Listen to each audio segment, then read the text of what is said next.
Hi, my name is Damon Brown of DamonBrown.net. My main thing is helping you as a solopreneur, as a side hustler, or any other type of non-traditional entrepreneur. Today we're talking about 3 ways to help your freelance business thrive. Just recently I hit the 2-decade mark of being a full-time freelancer. Of course, that started to freelancing began for me after I graduated from Northwestern, and I was a freelance journalist for different magazines and newspapers. That became books. Those books became public speaking. That public speaking became entrepreneurship, and then later became coaching one-on-one with folks like yourself. But in that whole journey, that whole time, I was independent freelance. Now, freelance means that you're not beholden to one particular company. In fact, it means you have several bosses. Look at my LinkedIn profile, just look up Damon Brown. You'll see all the different companies that I've worked for as a consultant, as a freelancer. So you could be a freelance photographer, you could be a freelance musician. I have good friends that do that. You can be any type of freelance. It's more about being creative on your own terms. You can be a freelance marketer, and I have a lot of friends that do that. But no matter what you're doing, having a freelance business has some commonalities. And no matter what your end product is, there are certain principles that will help you thrive. And so there's a couple things I've learned over the last couple decades, and I really want to break them down. In fact, there's 3. The first thing is that you have to understand the business of the business. As Tara McMillan, I can't say her name now, formerly known as Tara Gentile, you can look her up as either, you'll find her, as she's talked about understanding the business of the business. Now, what the business of the business means is understanding the paperwork, the contracts, and so forth. I've talked about that in other conversations that we've had, but there's so many artists that I've worked with. In fact, not many that I've worked with, because they're not going to work with me unless they're at a certain level, but there's many artists and creators that I've interacted with where they just say, I want to work on the craft. That's it. I don't want to look at the paperwork. I don't want to negotiate. I don't want to worry about my systems, all that stuff. I just want to write. I just want to create. I just want to be an artist. I get it. That's important to have that expression. However, if you're going to have any type of livelihood or longevity as a creator, particularly as a freelancer, if you're employed by somebody, maybe you don't have to worry about that as much. But if you're a freelancer, then 80% of it is your business. If you don't know what your contracts say, then you don't know who owns your actual intellectual property, which means you don't know how you can make a living in different ways based on the stuff you do, which is what I'll talk about in a moment. So if you don't know those details, then for instance, if you wrote a book and then someone says, I want to do a movie based on this book, you say, great. And they're like, okay, who owns the rights? I don't know. I just wrote. I don't know. I'm working on my next book. If you can answer those questions and those details, then it will cap what you're able to do. And so one smart way to do it is to get a good team around you, even if it's an ad hoc team that will help you with those details. When I lived in Silicon Valley many years ago, then I had friends or people in my network who were lawyers, artists, a lot of people in my circle, and it was pretty diverse, even though I didn't actually need those services at the time. A couple years later, though, I actually became an entrepreneur, and I had some legal questions. I needed to work on my IP. There were some conflicts. I was able to call a lawyer. In fact, I called 3 or 4 of them because I knew so many in my network, and one of them was able to help me out. I didn't have to become a lawyer, but I knew how to get the help. That's the business of the business, all right? So number 1, you have to know the business of the business. If you haven't figured that out yet, as I talked about in some of the keynotes, you can watch them on my YouTube channel at youtube.com/BrownDamon. As I talked about in some of my keynotes, go through your old contracts, figure out what you got, right? If you're not thriving right now, you might not be taking advantage of all the stuff you have, which is, of course, the premise of my new book, Build From Now, which is all about your resources. Work with what you got. If you're stuck, that might be why. Number 2, which ties to the first one, shift from active income, I'm not even sure if that's a term, shift from active income to passive income as soon as possible. Number 2, shift to passive income as soon as possible. What do I mean by passive income? Creating income streams, bringing in money, and not having to work extra for it. I'll give you a quick example of that. When I did my last book, Bring Your Worth, I actually worked with a good friend of mine, Purple Fluorite. He's a producer now, really good stuff. I recommend it. It's at purplefluorite.bandcamp.com, or you can look up Purple Fluorite. His name is Raymond Johnson, so you can look at under that. We ended up working together. When Bring Your Worth came out, I did an audiobook for it, right? You can grab the audiobook at any of the major audiobook platforms, including Audible, right? Did the audiobook for it.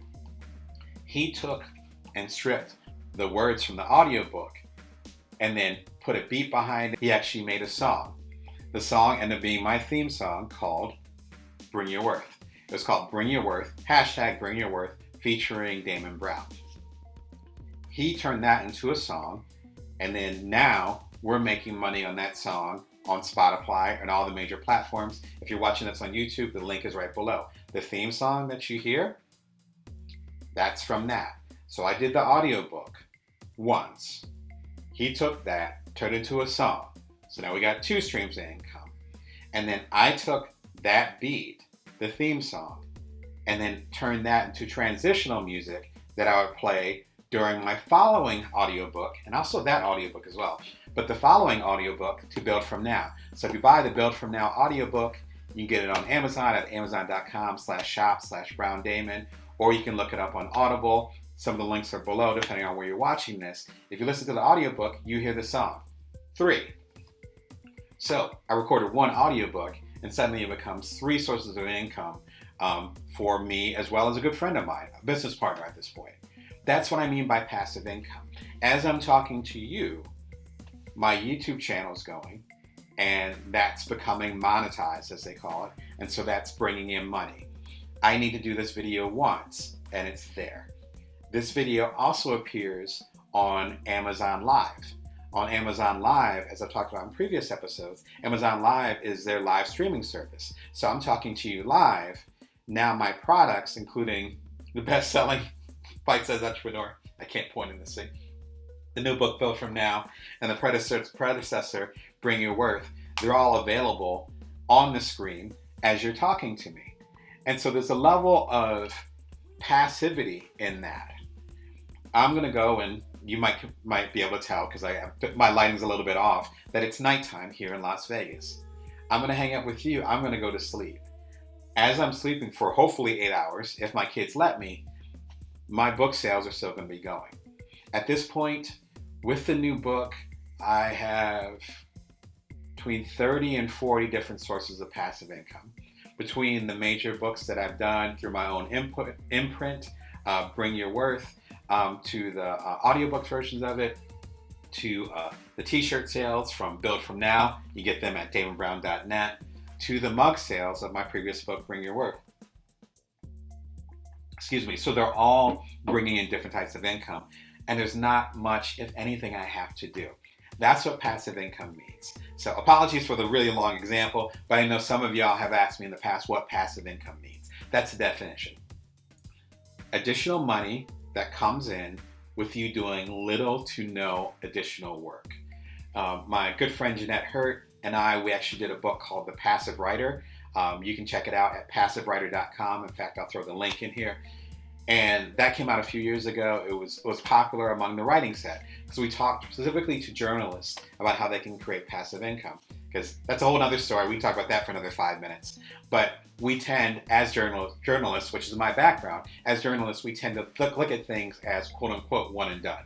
We do a story, it runs in the New York Times, and then we walk away and we go to the next story. We've been trained by that. Like, I have 2 degrees in journalism. That's what we're trained to do. Sniff out the story, write it, move on to the next track.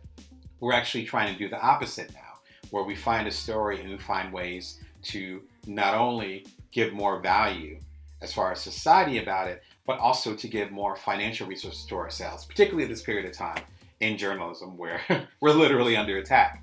That applies to all different things. If you're a journalist, check out The Passive Writer, or a creator, but particularly if you're a journalist or a writer. But that's my whole point. We tend to get stuck in the one and done. I want you to create something and have it multiply for you. That goes back to the first one as far as the business of the business, because if you don't know what intellectual property or items you own, then you can't take advantage of opportunities like myself and Purple Fluorite found when I launched Bring Your Worth a couple years ago. I've had my ups and downs as a freelancer. Frankly, I still do. I think it's the nature of the beast. I've been in this will be my 21st year. It's still up and down. I have my passive income to help me cushion that from my Built From Now based bootcamp over at paylancing.teachable.com. Again, the links are below. Or again, my audiobooks with my t-shirts, Built From Now t-shirts over at damonbrown.net, etc. All those little pieces, they add up to a nice sum. But you gotta start now. And the earlier you can start passive income, the more you can depend on it later, because it does take time. Number 3, this is killer. Assume the chessboard pieces will change. Assume the chessboard pieces will change. I'll give you a quick example of that. There were people that, again, I'm 2 decades in the game, so there were people that I met as interns. Well, not when I was an intern. They were intern. They were you call it editorial assistant, or they were executive assistant in some cases with corporate work. Now they're running the joint. There are people who I met as editors, people who were at the top of the food chain, if you want to use the old school, yes, slightly corporate term of it. They're at the top of the food chain. Now they're freelancing and they're asking me how they can become a better freelancer. The chess pieces are always changing. It's not about a hierarchy. It's more about understanding how to build relationships. And some of those executive assistants or editorial assistants, I'm pretty much nice to everybody. And so I treated them with respect as they commanded. Now they remember that. And so now we can work together. Those dynamics always change, particularly if you're a freelancer. Remember, if you're a freelancer, you're not actually in the door. Even if they're paying you extremely well to be a consultant or to be a freelancer as far as writing for a particular publication or whatever, a contributor, I've been in those situations. You're still an outsider. So your relationships matter way more than someone who actually has a title at the job. As a freelancer, they can let you go at any moment. Facts. And so keep that in mind and build those relationships, because those chess pieces may change. You might not even be on the side anymore or whatever, but then those people, and I got a million stories, those people will change positions, and they might be in a position of power to work with you, to give you an opportunity, to speak your name in rooms that you wouldn't normally have access to. Or more importantly, particularly in the publishing industry, they might shift to a whole new organization and say, you know what, I remember Damon. He treated me well. We had a good relationship. I'm doing this new project over here. It's a big thing, big budget. Let's call him, because I remember messing with him when I was at my other job. You got to keep the relationships fresh. Contact people, stay up on people, stay connected to people, stay up on what people are doing, support other people, particularly now, because we can't go to New York and have a cup of coffee with that editor. We can't fly to LA and talk to an agent. It's just not happening right now. In our post-pandemic world, we're going to have to find ways to stay connected, and people are going to be looking and respecting people who put the effort into those relationships. Remember that, particularly in a post-pandemic world, our relationships are truly the key to success.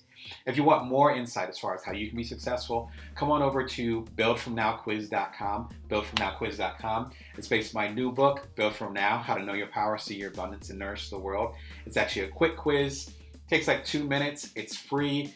3 to 4 multiple choice questions. It will show you your biggest resource. Not that you have to go find, but that you already have. And if you understand your strengths, you can make a bigger impact in the world. Remember to always bring your worth, and that you can always build from now. Take care.